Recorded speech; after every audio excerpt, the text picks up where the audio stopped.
Welcome to the Crystal Finance podcast, where we talk about decentralization, technology, and Bitcoin. So, welcome to my new podcast, and this is about what is money and what is Bitcoin. In particular, in the case you missed the bus on the simple question, what is Bitcoin? So, recognizing the recent all-time high of $90,000 per Bitcoin, it is a good timing to get everyone in the same boat and say, okay, what was this Bitcoin thing and what makes it quite special?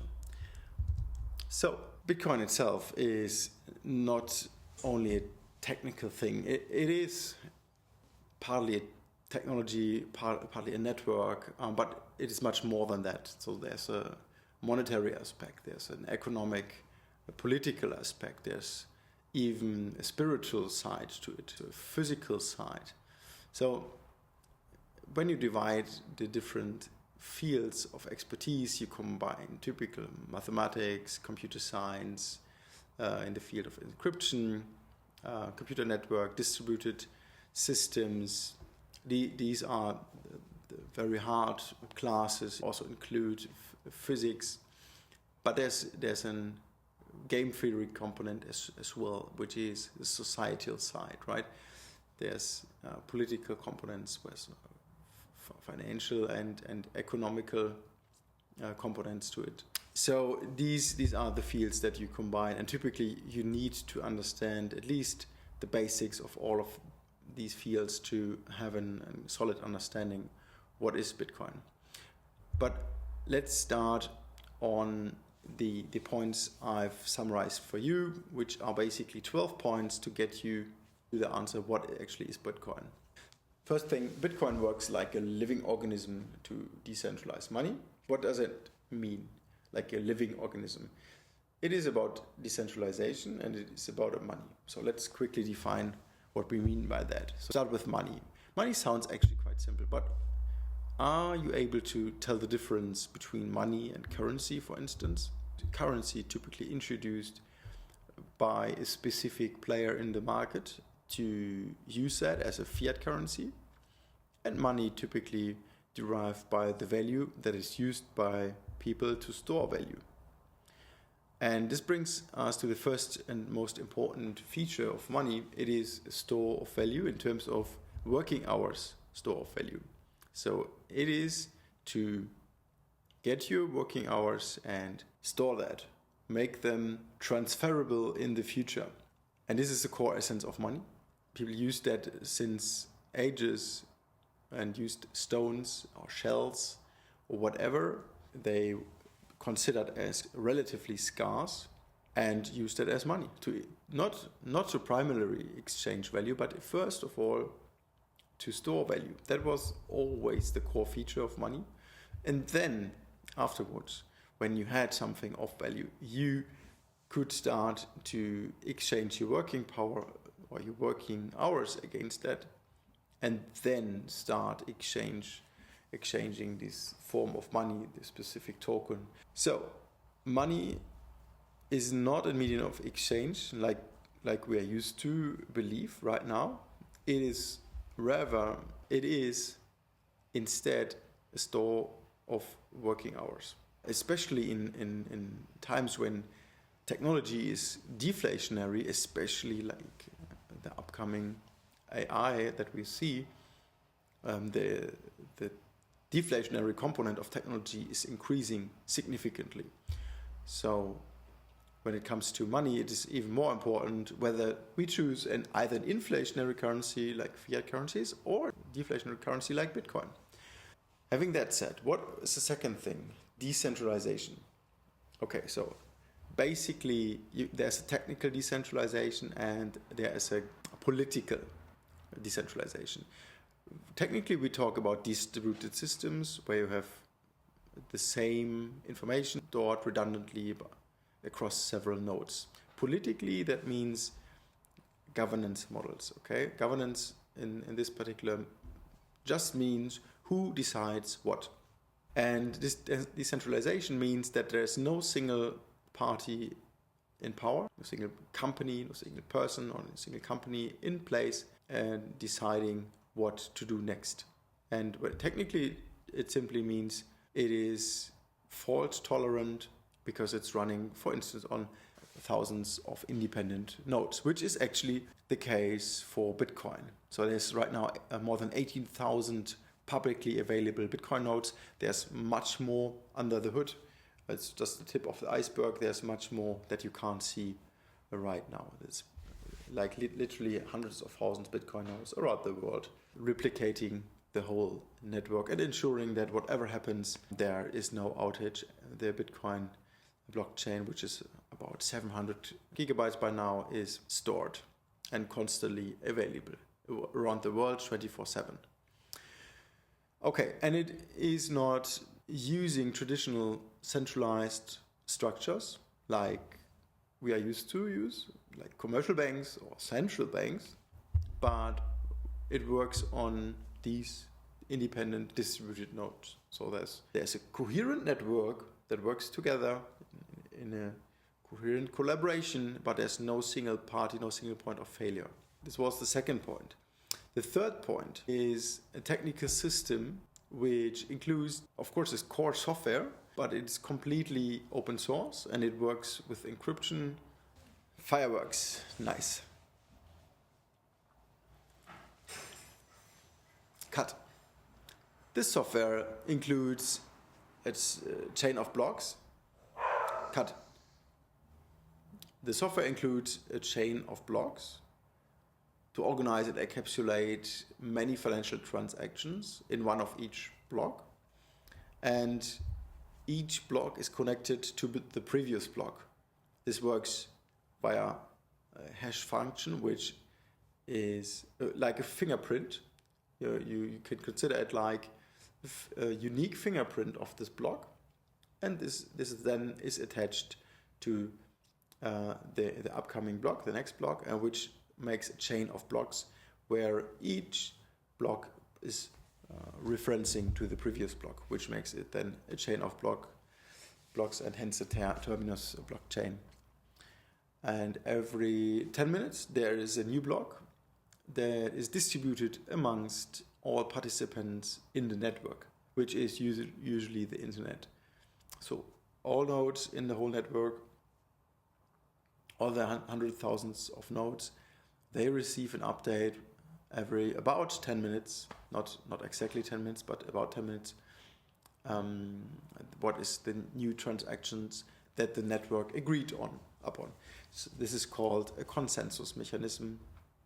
And Bitcoin solves a century-old problem in computer science, which is the so-called double spending problem.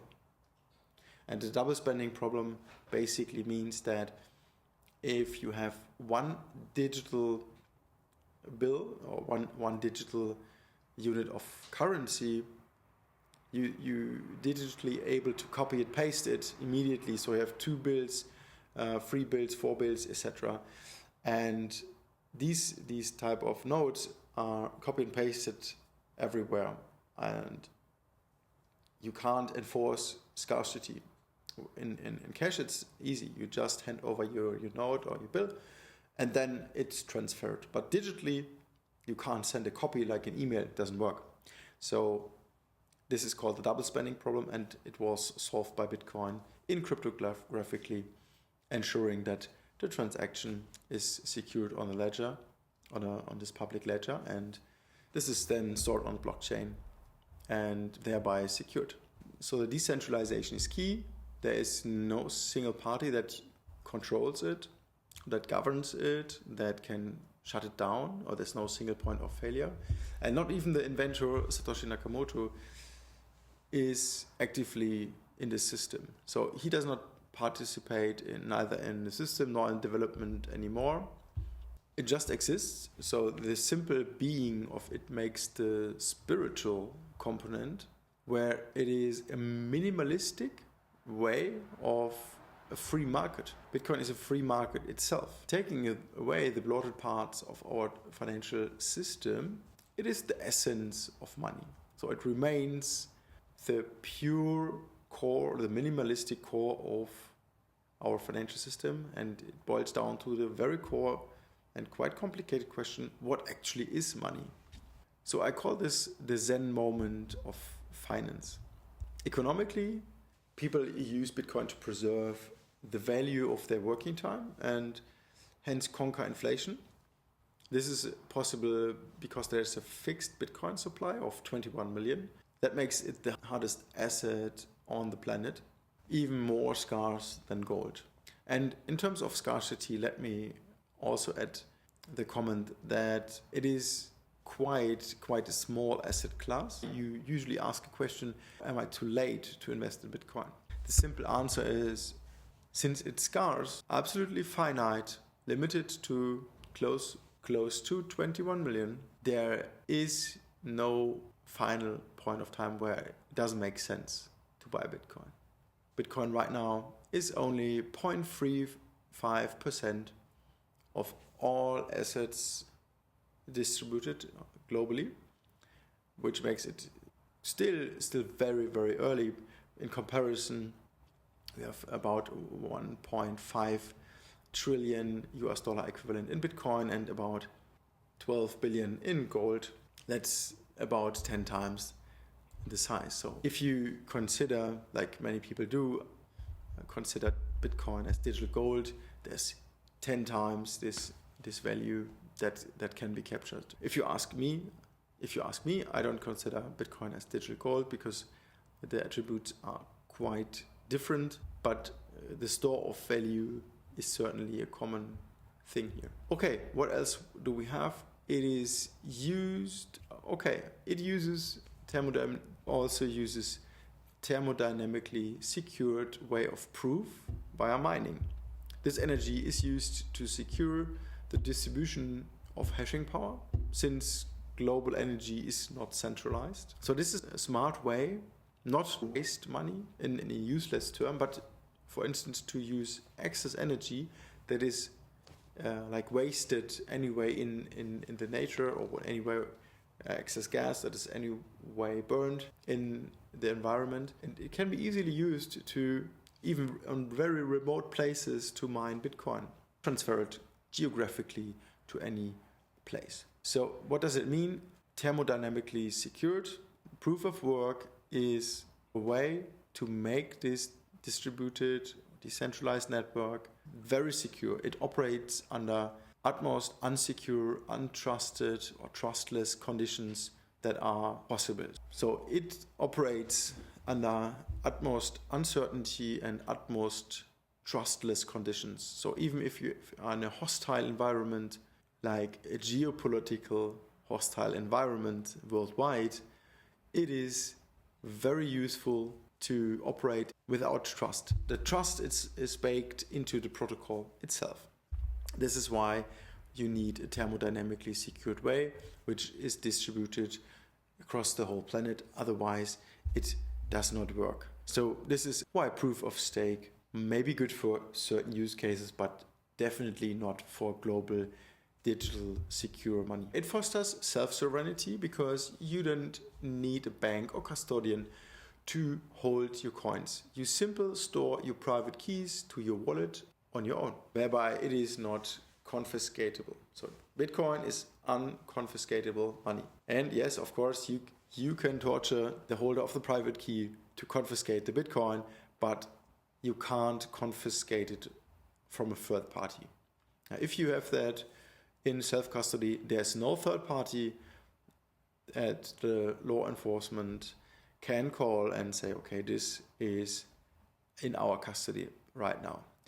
So this makes it apolitical money, and this non-political money is striving in a multipolar world that we are approaching right now. So think about it, there's an upcoming race, it already started between BRICS plus states and the US, who got the highest strategic reserve and Bitcoin mining operations and Bitcoin mining investments.